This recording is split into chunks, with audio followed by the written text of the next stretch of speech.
De ceux qui ont fait avant nous l'analyse d'une éthique, Aristote, pour le prendre comme exemple, se classe dans les plus exemplaires, assurément les plus valables.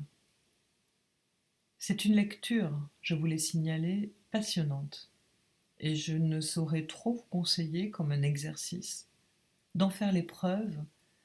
Vous ne vous y ennuierez pas un instant, je vous l'assure. Lisez l'éthique à Nicomaque, que les spécialistes semblent considérer comme le plus sûr, à devoir lui être attribué, de ses traités. C'est également certainement le plus lisible, et avec sans doute quelques difficultés, quelques problèmes qui se rencontrent dans le texte de son énoncé, dans ses détours, dans l'ordre de ce qu'il discute.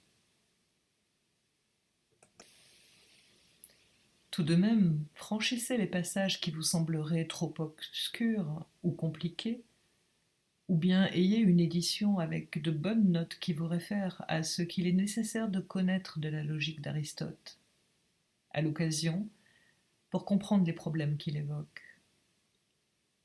Mais après tout, ne vous embarrassez pas tellement, même de tout saisir, paragraphe après paragraphe. Essayez de le lire de bout en bout d'abord, et vous en aurez sûrement récompense. Une chose en tout cas s'en dégagera, c'est quelque chose qu'il a en commun jusqu'à un certain degré avec toutes les autres éthiques. C'est qu'en tant qu'éthique, il tend à se référer à un ordre d'abord qui se présente comme science, épistémé. Mais c'est dans la mesure où quelque chose dans le sujet de lui-même est supposé pouvoir être établi, à savoir cette science de ce qui doit être fait, cet ordre proprement éthique, cet ordre qui définit la norme d'un certain caractère, ethos, avec l'état proprement éthique, qui est ce qui est considéré à ce moment dans le sujet, que le problème se pose de la façon dont cet ordre, qui lui-même est posé, est découvert sans doute, n'est point contesté. Comment dans le sujet peut être, d'une part, obtenue l'adéquation qui le fera rentrer, se soumettre à cet ordre? L'établissement de l'éthos, de ce quelque chose qu'Aristote pose comme différenciant l'être vivant de l'être inanimé, inerte, comme il le fait remarquer, aussi longtemps que vous lancerez une pierre dans l'air, elle ne prendra pas l'habitude de cette trajectoire. Mais l'homme, lui, prend l'habitude. C'est là l'éthos. Et cet éthos, accent grave, il s'agit de l'obtenir conforme à l'éthos, accent circonflexe, à ce qui définit l'éthos, accent circonflexe, quelque chose qui a rapport à sa conformité à un ordre ou à un bien, qu'il faut bien rassembler dans la perspective logique qui est celle d'Aristote, en un dernier terme, en un souverain bien, qui est en quelque sorte le point d'insertion, d'attache, de convergence, de quelque chose où cet ordre particulier s'unifie dans une connaissance plus universelle, où l'éthique débouche dans une politique. Et, au-delà de cette politique, dans une imitation d'un ordre cosmique. Macrocosme et microcosme, ici, sont superposés au principe de toute la méditation aristotélicienne. Il s'agit donc ici d'une orientation, d'une conformisation à quelque chose qui, dans le réel, n'est pas contesté comme supposant les voies de cet ordre. Et le problème, qui est en somme perpétuellement repris et posé à l'intérieur de l'éthique aristotélicienne, est celui-ci. Celui qui pose cette science, et bien entendu puisque celui qui est là, auquel s'adresse Aristote, l'élève, le disciple, est censé du fait même qu'il écoute participer à ce discours de la science, c'est à lui que ceci s'adresse. Le discours est déjà introduit, orthos logos, dont il s'agit, le discours droit, le discours conforme, dans le problème par le fait même que la question éthique est posée. Le problème est donc celui-ci. Ramené sans doute au point où l'avait laissé Socrate, avec sans doute un optimisme dont l'excès n'a pas manqué de frapper ses plus immédiats successeurs, comment se fait-il, si la règle de l'action est dans ce orthos logos, s'il ne peut y avoir une bonne action que conforme à cet orthos logos, comment se fait-il que subsiste ce qu'Aristote articule comme l'intempérance? Comment se fait-il que dans le sujet, les penchants aillent ailleurs? Comment cela est-il même explicable? Cette nécessité, cette exigence d'explication, si superficielle peut-être qu'elle puisse, à nous qui croyons en savoir beaucoup plus, paraître, n'en fait pas moins la plus grande part de la substance de la méditation aristotélicienne dans l'éthique. J'y reviendrai tout à l'heure, et justement à propos de ce que nous pouvons penser de la méditation de Freud dans le même domaine. Assurément, le problème pour Aristote doit nous apparaître cerné par les conditions d'un certain idéal humain, que je vous ai déjà brièvement indiqué au passage comme étant celui de l'idéal du maître.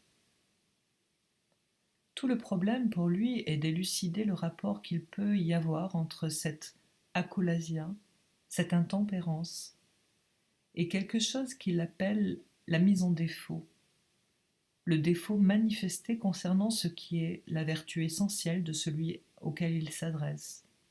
C'est à savoir au maître antique, vous ai-je indiqué la dernière fois, qui n'est pas tout à fait la brute héroïque qui nous est présentée dans la dialectique hegélienne, pour lui servir d'axe et de point tournant. Je ne m'étendrai pas ici sur ce que représente le type du maître antique. Qu'il vous suffise de savoir que c'est ce qui doit nous permettre à la fois d'apprécier à sa juste valeur ce que nous apporte l'éthique aristotélicienne, et ceci est à double sens. D'une part, bien sûr, cela la limite, l'historicise, comme nous pouvons dire dans notre perspective, mais on aurait tort de croire que c'est là la seule conclusion à tirer de cette remarque. D'abord parce que, d'une part, cela l'historicise d'une façon qui pose assurément toutes sortes de problèmes sur ce que c'est vraiment que ce maître antique dans la perspective aristotélicienne. C'est assurément quelque fonction, une présence, une condition humaine assurément liée d'une façon beaucoup moins étroitement critique à l'esclave que la perspective hegélienne ne nous l'articule et ne nous le fait entrevoir. Le problème qui est posé est bien celui qui reste irrésolu dans la perspective hegélienne, celui d'une société de maîtres. Et d'autre part, il y a bien des remarques intéressantes à faire qui contribuent aussi à limiter la portée de l'éthique aristotélicienne sur le fait que ce maître, tel le Dieu qui est au centre du monde aristotélicien, du monde gouverné par le nous, est un maître dont l'idéal semble bien être celui de tirer le plus possible son épingle du jeu du travail. Je veux dire de laisser à l'intendant le gouvernement des esclaves pour se diriger vers cet idéal de contemplation sans lequel l'éthique ne trouve pas sa juste perspective. C'est donc vous dire tout ce que comporte d'idéalisation la perspective de l'éthique aristotélicienne. Si donc localisé, je dirais presque à un type social, à un exemplaire privilégié, disons-le, d'oisiveté, puisque le terme même scholastiskos l'évoque cette oisiveté, Il n'en est que plus frappant de voir combien ce qu'ils articulent à l'intérieur de cette condition spéciale reste pour nous riche de résonance, d'enseignement, et après tout, en fin de compte, ne nous donne pas des schèmes qui soient inutilisables une fois recomposés, retransposés. Des schèmes qui ne se retrouvent pas dans les mêmes vieilles outres dans lesquelles nous mettrons notre nouveau miel. Ils ne se retrouvent pas parfaitement reconnaissables au niveau, nous allons voir maintenant, que se pose pour nous à travers l'expérience freudienne, l'axiome, le premier rapport. Au premier abord, on peut dire que cette perspective est nôtre. Cette recherche d'une voie, d'une vérité, n'est pas absente de notre expérience. Qu'est-ce donc d'autre que nous cherchons, sinon, dans l'analyse, une vérité libératrice? Mais là, tout de même, faisons bien attention.